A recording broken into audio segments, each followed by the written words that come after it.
మట్టు పెట్టాలని చెప్పేసి నిర్ణయం చేసుకోవడం జరిగింది. అందులో భాగంగానే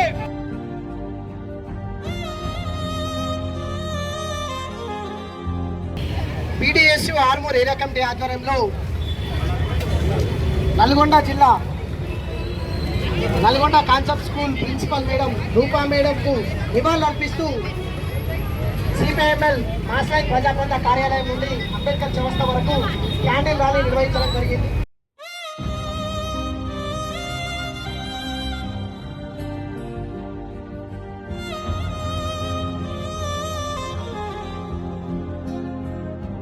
అంటే మినిమం 15-16 ఏజ్ ఉంటుంది.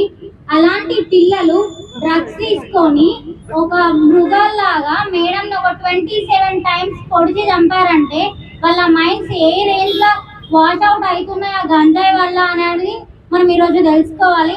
అంతేకాకుండా వాళ్ళని శిక్షించడమే కాకుండా వాళ్ళ తల్లిదండ్రులను ముఖ్యంగా నిలదీయాలి. మనం ఎవరైనా సరే తల్లిదండ్రులు వాళ్ళ పిల్లల్ని ప్రశ్నించాలి. ఎక్కడికి వెళ్తున్నారు, ఏం చేస్తారు.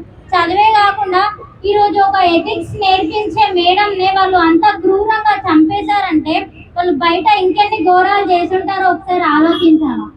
అంతేకాకుండా వాళ్ళకి ఎవరైతే ఈ డ్రగ్స్ కేసులలో దొరికే మైనర్స్ మేజర్స్ ఉంటారో వాళ్ళకు ఖచ్చితంగా గవర్నమెంట్ తరఫు నుండి కౌన్సిలింగ్ 1 month కౌన్సిలింగ్ సెషన్ పెట్టాలి. వాళ్ళ ఫ్రెండ్స్ అంటే వాళ్ళతో ఎవరైతే తప్పు చేయకపోయినా కూడా వాళ్ళకు కూడా ఒక 1 month కౌన్సిలింగ్ సెషన్ పెడితే వాళ్ళకి ఏమర్థమవుతుంది, అలాంటి వాళ్ళతో ఫ్రెండ్షిప్ చేయొద్దని అర్థమవుతుంది. తల్లిదండ్రులను కూడా వాళ్ళ నాగార్జున కాన్సెప్ట్ స్కూల్లో జరిగిన అతి ఘోరమైన దాని గురించి ఖండించడానికి వచ్చిన రూపారెడ్డి. ఇటువంటి సంఘటనలు ఎన్నో జరుగుతున్నాయి. మొన్న ఒక టీచర్ పట్ల తమ జ్ఞానాన్ని పెంచుకొని ఉన్నత శిఖరానికి వెళ్లాల్సినటువంటి విద్యార్థులు, ఎంతో మంది విద్యార్థులు తీర్చిదిద్దేటువంటి ఉపాధ్యాయులు ఈరోజు నల్గొండ జిల్లా కేంద్రంలో నాగార్జున అన్నటువంటి పాఠశాలలో జరిగినటువంటి ఘటన అమానుషం అని చెప్పేసి ఒకసారి మనం అర్థం చేసుకోవాల్సిన విషయం మీ ముందు పెడుతున్నాను. విద్యార్థులారా, ఇక్కడ ఉన్నటువంటి మేధావులకు ప్రతి ఒక్కరు కూడా పేరు పేరున పీడీఎస్ తరఫున ఈ కార్యక్రమాన్ని విజయం చేసిన మీ అందరికి కూడా ధన్యవాదాలు తెలుపుతున్నాను. నాగార్జున స్కూల్లో విద్యార్థులు తప్పు చేస్తా ఉన్నారు, విద్యార్థులు వేరే దారిన పోతున్నారు. వీళ్ళని సరిచేయాలనేటువంటి ఒక నేపంతో విద్యార్థులకు మంచి బుద్ధులు నేర్పిస్తున్నటువంటి రూపారెడ్డి మేడం అప్పటికే సోయి మర్చిపోయి అప్పటికే పూర్తి స్థాయిలో కాన్షియస్ కోల్పోయినటువంటి 2 విద్యార్థులు మేడం మందలించిందని మమ్మల్ని గంజాయి తాగొద్దని చెప్పేసి, మమ్మల్ని ఎంజాయ్ చేయనిట్టం లేదని చెప్పేసి తీసుకొని పక్కకు బయటికి రావడం జరిగింది. అప్పటికే వాళ్ళ మనసు చల్లలేదు, అప్పటికే వాళ్ళు నిండలేదు, వాళ్ళ మనసు నిండలేదు. మేడం చనిపోయింది లేదని చెప్పేసి మళ్ళీ తర్వాత 20 నిమిషాల తర్వాత మళ్ళీ వచ్చి మేడం చనిపోయింది లేదని చెప్పేసి మరోసారి కత్తితో దాడి చేయడం జరిగింది. అందులో భాగంగానే ఆ మేడం సంబంధించిన ఐఫోన్ తీసుకుపోయి బయట ఉన్నటువంటి గార్డెన్లో పడిచి 2 లక్షల రూపాయలు తీసుకొని బయట కాపలు ఉన్నటువంటి ఒక విద్యార్థికి 40,000 రూపాయలు ఇచ్చి ఆ 1,60,000తో జల్సాలు చేస్తూ గోవాలు తిరుగుతూ ఎంజాయ్ చేస్తూ ఈరోజు డ్రగ్స్ ని వాడుతూ ఈరోజు విద్యార్థులు దాని నుంచి ఏం నేర్చుకోవాలని చెప్పేసి ఒకసారి సభ్య సంవత్సరం ఆలోచన చేయాల్సిన అవసరం ఉంది. నేను కోరుతున్నాను, ఏదైతే ప్రభుత్వానికి విద్యార్థులు తల్లిదండ్రులకు నేను కోరుతున్నాను, ఈ రోజు ఈ కారణం జరగడానికి ఘటన జరగడానికి ఒకవైపు ప్రభుత్వం, ఒకవైపు తల్లిదండ్రులు అని చెప్పేసి నేను భావిస్తున్నాను. ఈ రోజు తన కొడుకు ఏ విధంగా పెరగాలి, ఏ విధంగా ఇతరులతో బిహేవ్ చేయాలని చెప్పేసి నేర్పించాల్సినటువంటి విద్యార్థులు తల్లిదండ్రులు కూడా ఒకసారి ఆలోచన చేయాలి. చైర్మన్ గారికి ప్రత్యేకంగా ధన్యవాదాలు చెప్తూ బాధాకరం. ఇక్కడ రూపారెడ్డి మేడం గారు నల్గొండ జిల్లాలో హత్యకు గురై విద్యార్థుల్లో ఆలోచన దృక్పథం మారి గంజాయి వాడడం వల్ల అంటే చెడు అలవాట్ల వల్ల ఇలాంటి సంఘటనలు జరుగుతాయి. కాబట్టి ఇప్పుడున్న విద్యార్థులు వచ్చే భవిష్యత్తులో వచ్చే విద్యార్థులందరూ ఈ పోలీస్ శాఖ ఆధ్వర్యంలో డ్రగ్స్ అవేర్నెస్ ప్రోగ్రాంలు ఎన్నో పెడుతున్నది. అయినా దాంట్లో మార్పు ఇంకా తక్కువ వస్తుంది. ఇంకా మొత్తం తెలంగాణ రాష్ట్ర వ్యాప్తంగా మరియు ఏపీ మొత్తం కూడా ఈరోజు సెలవు ప్రకటించింది, అంటే సంతాపము తెలిపింది మేడం గారికి. సో నేటి యువతలో ఒక మంచి దృక్పథం ఉన్న పుస్తకాలని మనం చూసే ఫోన్లో మరియు ఎక్కడ ఉన్నా కానీ మంచి దృక్పథంలో ఉన్న విషయాలను సేకరించుకొని మన ఆలోచనను నిర్మించుకొని మన భారతదేశ ఉన్నతానికి తోడ్పడే విద్యార్థులుగా మారాలి.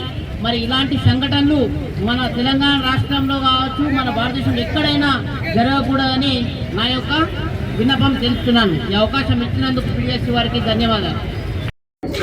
నా చిట్టి చెల్లెళ్ళు, బిడ్డలు, కూతుర్లకు అందరికి కూడా ఈరోజు బాధాకరమైనటువంటి అంశం పైన మనం మాట్లాడుతున్నందుకు ఆ అంబేద్కర్ గారి సాక్షిగా ఇక్కడ అందరం ప్రతి ఒక్కరం కూడా గౌరవనీయులైనటువంటి కీర్తిశేషురాలైనటువంటి మేడం రూపారెడ్డి గారి యొక్క క్రూరమైనటువంటి హత్యకు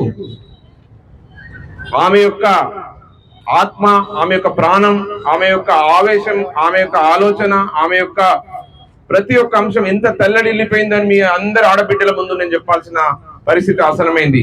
ప్రపంచంలోని మేధావులందరూ కూడా ఒక రకమైనటువంటి అంశంతో పోతుంటే భారతదేశం అనేది ఒక భరతఖండం, ఒక విలువలు, నైతిక విలువలతో కూడినటువంటి ఈ యొక్క నేల ఆడబిడ్డలకు ఎంతో గౌరవాన్ని ఇచ్చేటువంటి ఈ యొక్క నేల ఈరోజు మూగబోయిందని నేను అనుకుంటున్నాను.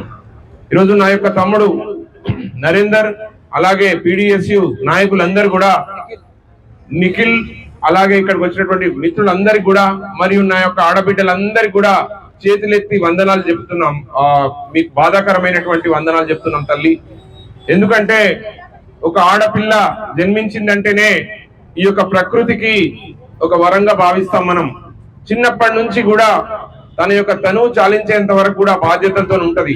అటువంటి ఒక ఆడపిల్లకు ప్రతిరూపమైనటువంటి ప్రిన్సిపల్ రూపారెడ్డి మేడం విద్యార్థుల యొక్క భవిష్యత్తు నిర్మాణం కొరకు తాను ఎంతగా తప్పించిపోయిందో అర్థం చేసుకోవచ్చు.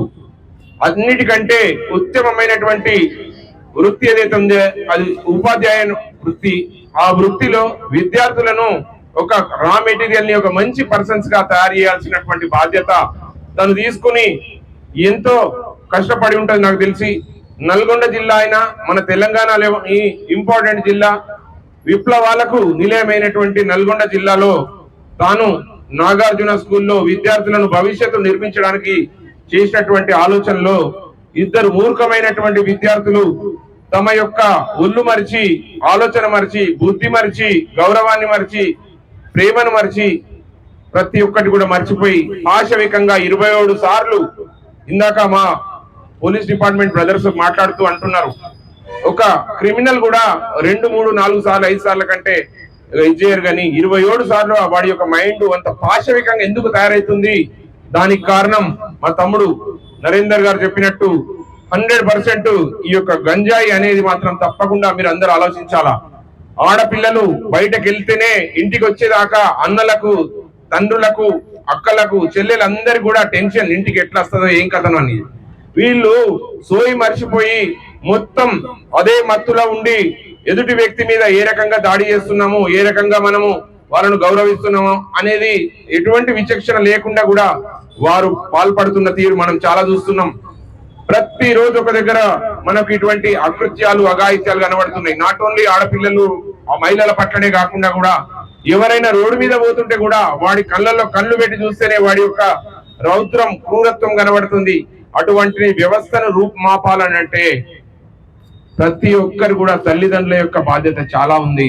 నేనేమంటా అంటే ఇక్కడ ఉన్నటువంటి ఆడపిల్లలతో పాటు మా అన్నదమ్ములు, అలా బ్రదర్స్ పెరుగుతూ ఉంటారు కదా, వాళ్లకు నా యొక్క అక్క చెల్లెని ఎలా చూసుకోవాలనో బయట వ్యక్తుల్ని కూడా అలా చూసుకోవాలన్నటువంటి నైతిక విలువలు నేర్పాల్సిన అవసరం పిల్లల యొక్క తల్లిదండ్రులకు కంపల్సరిగా ఉంది నేను అనుకుంటున్నాను. వాడు ఏదో రాత్రికి వస్తున్నాడు, బండి మీద వస్తున్నాడు, పోతున్నాడు, ఏనో తాగుతున్నాడు, రాత్రి పూట 12 గంటలకు ఇదే స్ట్రీట్ లా బండి మీద పెట్టుకొని ఒక కేక్ తయారు చేసుకొని ఆ కేక్ ని ఇట్లా కోసేసి ఎవరైనా అడ్డం వస్తే వాళ్ళ మీద దాడి కూడా వస్తున్నారు. 12 గంటల వరకు కూడా పిల్లలకు ఏం అవసరం ఉంది రోడ్ల మీద తిరుగుడు? చదువుకోవాల్సిన అవసరాన్ని పక్కన పెట్టి గంజాయి పేరుతో ఎంజాయ్ చేస్తూ తమ యొక్క విలువలు మానవత్వం అన్ని మర్చిపోయి కూడా ఎదుటి వ్యక్తుల మీద దాడి చేస్తున్నారు. అంటే బ్రెయిన్ కి వీళ్ళు ఇచ్చే సంకేతాలు అన్ని బంద్ అయిపోయి ఒక రాక్షసుడుగా తయారవుతున్నాడు. దానికి కారణం మన సమాజమే. నేను ఒక విషయం అడగదలుచుకున్నా. ఈరోజు ప్రతిరోజు కూడా డ్రంక్ అండ్ డ్రైవ్ లో మన యొక్క పోలీస్ బ్రదర్స్ అందరు కూడా చాలా చోట్ల కనబడుతూ మనని డ్రంక్ అండ్ డ్రైవ్ లో చేస్తున్నారు. నాకు అవగాహనతోని శాస్త్రీయమైన పద్ధతితో నేను అడుగుతున్నా, గంజాయి తీసుకున్న తర్వాత 6 నెలల లోపల వరకు కూడా అందులో వెంట్రుకలు కానీ వాళ్ళ యొక్క బ్లడ్ శాంపిల్స్ లో ఆ యొక్క గంజాయి యొక్క అవశేషాలు ఉంటాయని నేను విన్నాను. కాబట్టి ఈ మన యొక్క దేశంలోని 100 ఇంపార్టెంట్ మరియు టాలెంటెడ్ అఫీషియల్స్ లో మన జిల్లా ఎస్పీ శ్రీ మన సిపి సాయి చైతన్య గారు మొన్న ఈ మధ్యనే అవార్డు వచ్చింది ఆయనకి. తన చిన్న వయసులోనే ఒక IPS ఆఫీసర్ గా వచ్చినటువంటి ఆయన ఒక టాలెంటెడ్ ఆఫీసర్. ఖచ్చితంగా నిజామాబాద్ జిల్లా మీద ఖచ్చితంగా దృష్టి పెడితే ఆయన ఏదైనా సాధించగలుగుతారు. శాంతి భద్రతలను 100% కాపాడగలిగేటువంటి మా పోలీస్ అన్నలు తమ్ముళ్ళందరికీ కూడా నేను ఒకటే విన్నవిస్తున్న, ఆఫీసర్స్ అందరికి కూడా మా యొక్క ఆడబిడ్డల ముఖాలు చూడండి. వారందరూ కూడా బిక్కుబిక్కుమనుకుంటూ రేపేం జరుగుతుందో, భవిష్యత్తు ఏ రకంగా ఉంటుందో, ఎవడి రౌడీ ముక్కలు ఏ రకంగా వస్తాయని చెప్పి వాళ్ళు ఎంతో ఆలోచిస్తూ బాధతో భయపడుతున్నప్పుడు వాళ్ళను రక్షించాల్సిన బాధ్యత మన సమాజంతో పాటు పోలీసు బ్రదర్స్ కూడా, అలాగే నాయకులు కూడా ఎవరైనా గంజాయి తాగి వచ్చిన తర్వాత పోలీస్ స్టేషన్ ఫోన్ చేశాడు మావిడే వదిలేయింది అనే సమస్యని ఎట్టి పరిస్థితుల్లో ఉపేక్షించకూడదని నేను అనుకుంటున్నాను. అలాగే జిల్లాలో ఉన్నటువంటి ప్రతి ఒక్క సెంటర్స్ లో ఏరియా ఏవైతే వల్నరబిలిటీ ఉన్న ఛాన్సెస్ ఉన్న ప్లేసెస్ లో డ్రోన్ కెమెరాలతో కానీ, ఎక్కడైతే నిర్మానుష్యంగా ఉన్న ప్లేసెస్ లో కానీ, ఆడపిల్లలు వెళ్లే ప్లేసెస్ లో కానీ నాయకులు, సామాజిక కార్యకర్తలు, పోలీసులు ఇంకా ఎవరైనా సరే దానిపైన స్పందించాల్సిన అవసరం ఉంది. ఇటువంటి మళ్ళీ పునరావృతం కాకుండా ఖచ్చితంగా పోరాటాలకు నిలయమైనటువంటి మన నిజామాబాద్ లో తమ్ముడు తీసుకొచ్చినటువంటి ఇంత వందలాది మంది ఆడబిడ్డల్ని చూస్తుంటే వారి యొక్క బాధ, వారి యొక్క ఆ టీచర్ పట్ల వాళ్ళకు ఉన్నటువంటి అభిమానం, చదువు పట్ల వాళ్ళకు ఉన్నటువంటి అంకితాభిమానం, PDSU అంటేనే వారు గత 10, 20, 30, 40, 50 సంవత్సరాల నుంచి వారి యొక్క పోరాటాలు విద్యకు సంబంధించి, విద్యార్థులకు సంబంధించి వారు చేస్తున్నటువంటి పోరాటాలకు మేము కూడా ఆకర్షితులమై ఇక్కడికి మా ER ఫౌండేషన్ తరపు నుంచి మేమందరం కూడా మమ్మల్ని ఆహ్వానించినటువంటి తమ్ముడు నరేందర్ కి కూడా ఈ సభా వేదిక పిల్లలందరి ముందు కూడా వాస్తవంగా నిజాలు చెప్పదలుచుకున్న తల్లి, మీరందరూ కూడా ఎంతో భవిష్యత్తు కలిగిన వాళ్ళు. ఇటువంటి మూర్ఖుల చేతిలో ఎట్టి పరిస్థితుల్లో ఒక్కరు కూడా బలి కావద్దు. 100% మీకు ఎటువంటి అవకాశం ఉన్నా వారి యొక్క చిన్న ఇన్సెప్షన్ కనబడ్డా కానీ ఇంటిమేట్ చేయండి, భయపడకండి. నాకు తెలిసి ఆ టీచర్ 4 days కంటే ముందు అటువంటి ఇన్సిడెంట్ జరిగినప్పుడు ఆ ఇన్స్టిట్యూషన్ లో ఎవరికైనా చెప్పి ఉన్నా కానీ, ఒకవేళ చెప్పినా కానీ వారిని రక్షించాల్సిన బాధ్యత ఎంతో ఉండేది పాపం.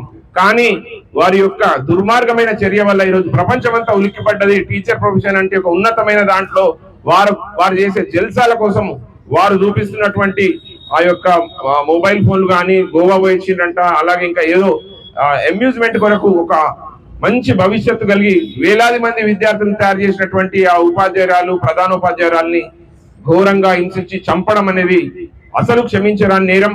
ఫ్యూచర్ లో ఈ యొక్క నార్కోటిక్స్ గానీ, ఈగల్ టీమ్స్ ఏవైతే హైదరాబాద్ లో ఉన్నాయో వాటిని కూడా ఆర్మూర్, నిజామాబాద్ ప్రతి ఒక్క పట్టణాల్లో కూడా చిన్న చిన్న దుకాణాల్లో కూడా ఎలా దొరుకుతుంది వాటిని మాటు వేసి, ఒకవేళ పోలీస్ డిపార్ట్మెంట్ అనుకుంటే అక్కడ ఉన్నటువంటి ఛత్తీస్గఢ్ అడవుల్లో కూడా తీవ్రవాదాన్ని అత్యంత పకడ్బందీగా నిర్మూలించినటువంటి మన పోలీస్ వ్యవస్థ, రక్షణ వ్యవస్థ ఖచ్చితంగా ఈ యొక్క చిన్న అంశాన్ని కూడా పెద్దదిగా తీసుకొని రాబోయే తరాలకు ప్రళయంగా మారుతున్నటువంటి ఈ యొక్క గంజాయి, అలాగే నార్కోటిక్స్, అలాగే డ్రగ్స్ ని నిర్మూలించాల్సిన అవసరం ప్రతి ఒక్కరి మీద ఉంది. కాబట్టి మా జిల్లా ఎస్పీ గారికి నేను వినమ్రపూర్వకంగా నమస్కరించి చెప్తున్నా. సార్, ఎక్కడ కూడా మా అందరికి కూడా అక్కడక్కడ వినబడితే ఇక్కడ గంజాయి తాగిందని పిల్లలు ఫాస్ట్ గా డ్రైవింగ్ చేయడం కానీ, ట్రిపుల్ రైడింగ్ పోవడం, చెప్తే వినకపోవడం కానీ, పోరాటాలకు దిగడం కానీ మేమందరం చూస్తుంటాం. మేమందరం కాబట్టి గట్టిగా దృష్టి పెట్టి ఎక్కడైతే ఈ మూలాలు ఉన్నాయో వాటిని కనుక్కొని ఆ సప్లయర్స్ కానీ, పెడ్లర్స్ కానీ, ఇంకెవరైతే ట్రేడర్స్ ఉన్నారో వాళ్ళందరినీ కూడా నిర్మూలించాల్సిన అవసరం మనందరి మీద ఉంది. కాబట్టి దయచేసి ఆడపిల్లలందరూ భయపడద్దు. PDSU దాంతో పాటు ఇక్కడ ఉన్నటువంటి నిఖిలు మరియు మా నరేందర్, అలాగే ఇక్కడ ఉన్నటువంటి ప్రతి ఒక్కరం కూడా ఆడబిడ్డలకు ఏ అవసరం ఉన్నా కూడా ఖచ్చితంగా రాజ్యాధికార దిశలో వచ్చిన వ్యక్తిని నిలదీయాల్సిన అవసరం ఉంది. అలాగే ప్రజాప్రతినిధులను కూడా నిలదీసి ఇటువంటి దారుణాలు అకృత్యాలు మళ్ళీ జరగకుండా చూడాల్సిన బాధ్యత మనందరి. కాబట్టి మిమ్మల్ని కంపల్సరిగా సేఫ్టీగా ఉంచాల్సిన ఈ యొక్క సమాజం తప్పకుండా ఏదో ఒక రోజు వారి యొక్క అంతు చూసే దాకా డిపార్ట్మెంట్ కానీ ప్రతి ఒక్కరు కానీ వదలకుండా ఉంటుందని మేడంకి నివాళులర్పిస్తూ వారి యొక్క ఆత్మ ఎంత కొట్టుమిట్టాడుతుందో వారు కూడా అలాంటి సంఘటనలు మళ్ళీ పునరావృతం కాకుండా చూస్తారని భావిస్తూ నాకు ఇంత మంచి అవకాశం ఇచ్చినటువంటి నాకు ప్రతి ఒక్క ఆడబిడ్డకు ఇంత తరలి వచ్చినట్టు ప్రతి ఒక్క ఆడబిడ్డకు కూడా మా IR ఫౌండేషన్ తరఫు నుంచి మీ అందరు కూడా వందనాలు సమర్పిస్తూ ముగిస్తున్నాను. Thank you so much.